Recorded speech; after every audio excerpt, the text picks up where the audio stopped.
नमस्कार, मी अनिरुद्ध आपल्या सर्वांचं सहर्ष स्वागत करतो माझ्या नवीन यूट्यूब चॅनलमध्ये, ज्याचं नाव आहे टॉक विथ अनिरुद्ध. आता तुम्हाला प्रश्न पडला असेल की अनिरुद्धने हे चॅनल का ओपन केलंय?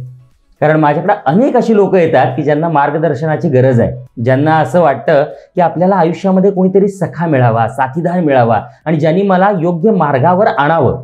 आणि त्या सर्वांसाठी म्हणून मी या चॅनलमध्ये नवीन मार्गदर्शक जे आहेत ते घेऊन येणार आहेत. त्यामध्ये उद्योजक असतील, कलाकार असतील, मोटिवेशनल स्पीकर असतील, या सर्वांना या चॅनलमध्ये मी घेऊन येणार आहे. आणि फक्त तुमच्यासाठी, की ज्यांना खरंच मार्गदर्शनाची गरज आहे, योग्य दिशेची गरज आहे, त्यांना दिशा देण्यासाठी म्हणून मी या चॅनलची निर्मिती केलेली आहे. या चॅनलचा नवीन एपिसोड लवकरच मी तुमच्यासमोर घेऊन येतोय. आणि खरंच ज्यांना मार्गदर्शनाची गरज आहे त्या सर्वांनी हे चॅनल सबस्क्राईब करा, बेल आयकॉनवर क्लिक करा आणि जास्तीत जास्त लोकांपर्यंत शेअर करा, जेणेकरून प्रत्येकाला योग्य दिशा मिळेल, योग्य मार्ग मिळेल.